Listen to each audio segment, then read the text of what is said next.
Exploring abandoned places had always been a thrilling pastime for my friends and me. So when we heard rumors about an old, abandoned amusement park on the outskirts of town, we couldn't resist the temptation to check it out. Ravenswood Amusement Park had been closed for decades, following a tragic fire that killed several people, including a clown who was performing at the time. The urban legend said his spirit still haunted the place, seeking revenge. On a crisp, clear night, Tom, Sarah, Mike, and I decided to sneak into the park. Armed with flashlights and a sense of adventure, we climbed over the rusted fence and entered the grounds. The park was overgrown with weeds, and the once vibrant rides now stood as decaying monuments to the past. The funhouse caught our eye immediately. Its garish, faded paint and eerie clown decorations made it both captivating and terrifying. "Let's start here," Mike suggested, pointing his flashlight at the entrance. We agreed, our curiosity piqued by the stories of the haunted clown. Inside, the funhouse was a maze of mirrors and dimly lit corridors. The air was thick with dust and the scent of decay. As we ventured further in, the atmosphere grew more oppressive, the darkness seeming to close in around us. "Do you guys feel that?" Sarah asked, her voice trembling slightly. "It's like we're being watched." We all nodded, sharing the same unsettling feeling. Just then, Tom's flashlight flickered and went out. He smacked it a few times, but it remained stubbornly dark. "Great, just great," he muttered. We continued, our footsteps echoing through the empty halls. Suddenly, a sinister laugh echoed around us, sending chills down my spine. We spun around, but there was no one there. The laugh seemed to come from everywhere and nowhere at once. "Okay, that's creepy," I said, trying to keep my voice steady. "Let's keep moving." As we navigated the funhouse, we came across a room filled with distorted mirrors. Our reflections stretched and twisted in bizarre ways, adding to the surreal feeling. In one mirror, I saw a shadowy figure standing behind us, a clown, its eyes glowing with a malevolent light. "Did you see that?" I gasped, pointing at the mirror. The others turned, but the figure had vanished. "Let's get out of here," Tom said, his voice tight with fear. We hurried down the corridor, the sinister laugh growing louder and more frequent. We reached the heart of the funhouse, a room decorated with faded posters and remnants of the past. In the center of the room stood an old, rotting chest. Curious and desperate for answers, we pried it open. Inside, we found a collection of tattered costumes, including the clown's outfit, and an old diary. The diary belonged to the clown, detailing his life and the events leading up to the tragic fire. His entries grew increasingly erratic, filled with anger and despair. The final entry was particularly chilling. "They will all pay. I will never rest." As we read, the temperature dropped, and the lights in the funhouse began to flicker. The sinister laugh echoed once more, this time closer and more menacing. The ghostly figure of the clown materialized before us, his eyes burning with rage. "Run!" I shouted, but the funhouse seemed to warp and twist around us, trapping us in a nightmarish maze. The clown pursued us, his laughter ringing in our ears. Doors slammed shut, mirrors shattered, and the walls seemed to close in, making escape impossible. "Find a way out!" Sarah screamed, her voice echoing in the chaos. We scrambled through the corridors, the ghostly clown always one step behind. It felt like the walls were closing in, the funhouse itself turning against us. Desperate, we remembered the diary. The clown had written about a hidden exit, a secret way out known only to him. We doubled back, searching for any clues. Time was running out, the clown's presence growing ever more oppressive.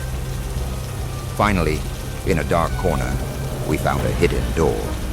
We pushed it open and stumbled out into the cool night air. The oppressive atmosphere of the funhouse lifted, but the haunting laughter still echoed in the distance, breathless and shaken. We made our way back to the entrance of the park. We could still feel the clown's malevolent gaze on us, his spirit unwilling to let go. As we climbed over the fence, I took one last look at the funhouse. The silhouette of the clown stood in the doorway, watching us leave. We vowed never to return, the terror of that night forever etched in our memories. Even now I can still hear the sinister laugh in my nightmares, a constant reminder of the restless spirit we encountered. The funhouse may have been abandoned, but its haunted halls were far from empty. Ever since childhood, I'd been fascinated with amusement parks. The laughter, the lights, the thrill of the rides. So, when my friends suggested sneaking into the abandoned Ravenswood Amusement Park, I couldn't resist. Closed for decades after a tragic carousel accident claimed the lives of several children, the park was said to be haunted by their restless spirits. It was the perfect recipe for a night of adrenaline-fueled adventure, or so we thought. On a cool, moonlit night, Tom, Sarah, Mike, and I made our way to the park. The entrance gate, once a beacon of joy, now stood as a rusted barrier, barely keeping out the weeds that had overtaken the grounds. We climbed over, our flashlights casting eerie beams in the darkness. The park was a shadow of its former self, with broken rides and faded attractions looming like specters in the night.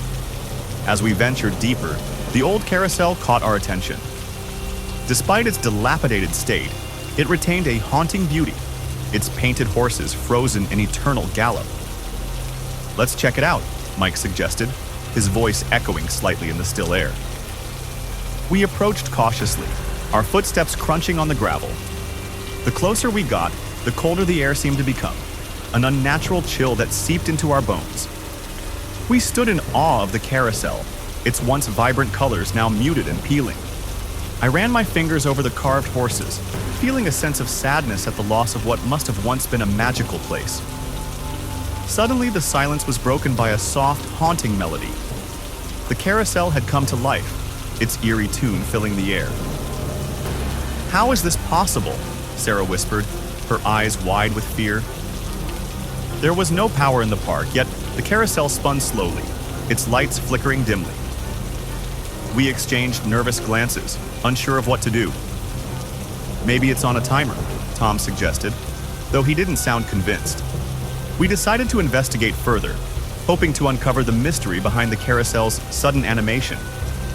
As we walked around the ride, I felt a strange sensation, like someone was watching us.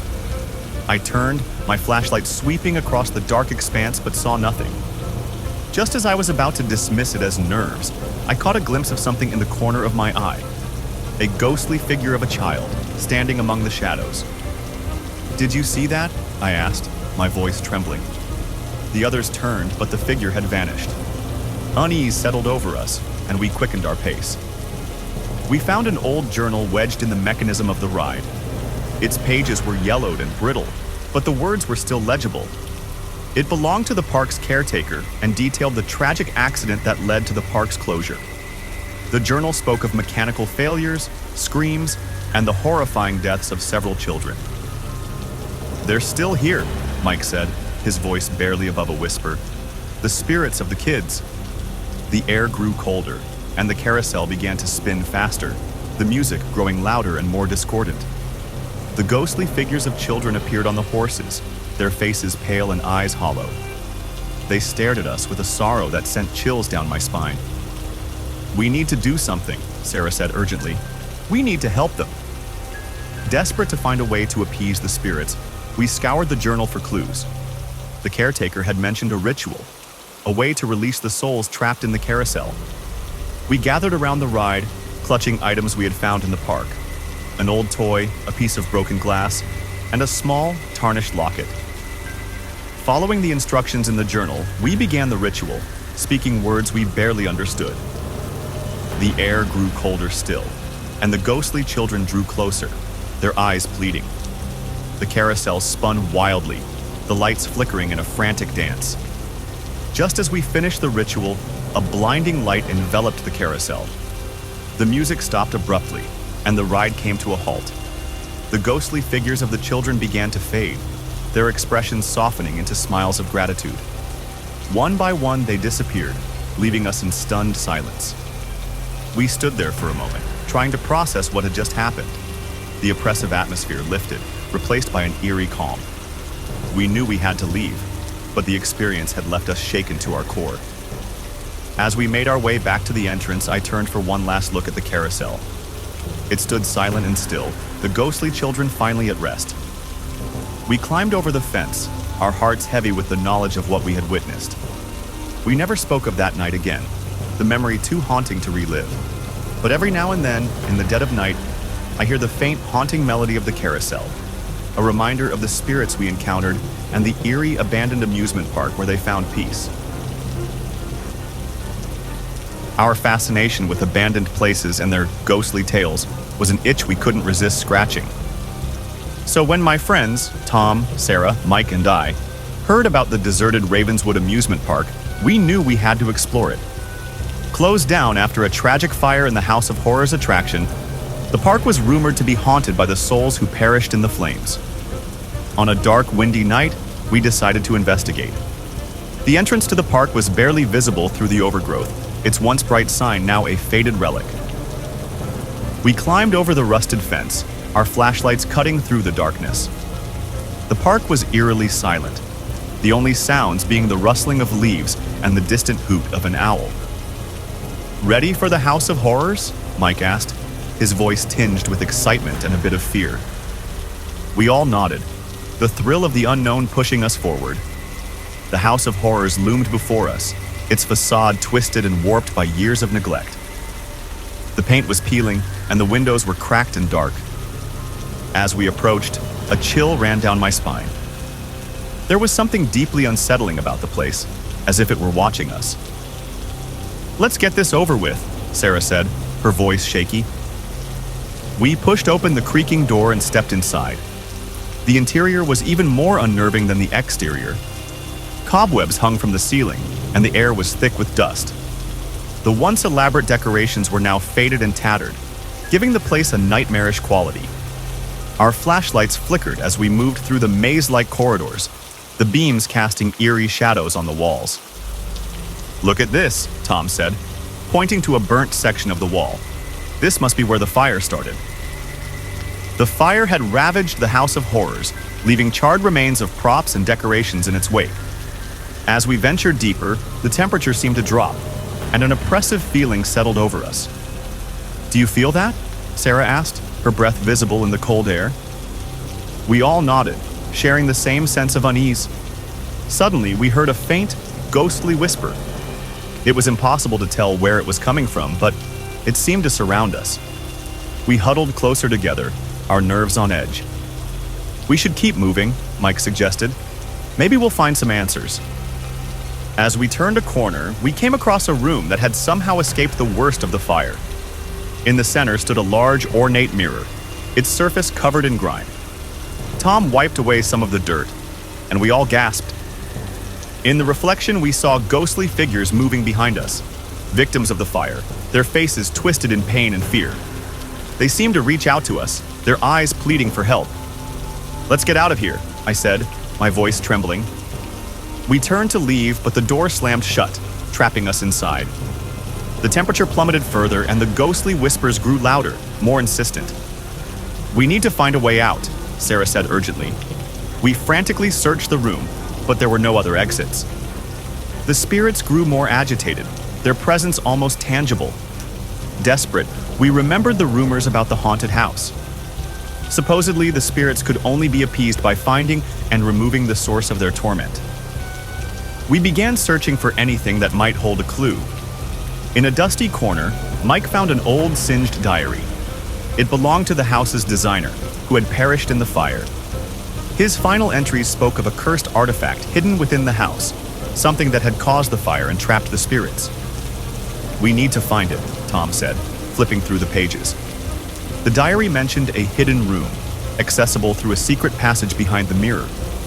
We moved the mirror aside, revealing a narrow, dark corridor. With no other options, we squeezed through, our flashlights barely penetrating the gloom. The passage led us to a small, hidden chamber.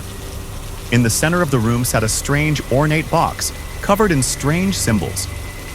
"This must be it," I said, reaching for the box. As soon as I touched it, the room grew colder, and the ghostly whispers intensified. "Open it," Sarah urged, her eyes wide with fear. I hesitated, but knew we had no choice. I carefully lifted the lid, revealing a charred, blackened heart inside. The moment the lid was fully open, the whispers turned into screams, and the spirits manifested around us. "Destroy it," Mike shouted. I grabbed the heart and, with all my strength, threw it against the wall. It shattered, releasing a burst of cold air that knocked us off our feet. The spirits wailed, their forms dissolving into mist and fading away. The temperature began to rise, and the oppressive feeling lifted. We hurried back through the passage and out of the house, our hearts pounding. The park seemed less menacing now, as if a weight had been lifted. As we climbed over the fence and made our way back to our cars, I took one last look at the House of Horrors. The spirits were at peace, but the memory of that night haunts us. We vowed never to return to Ravenswood, yet I still hear the ghostly whispers in my nightmares, a chilling reminder of our encounter.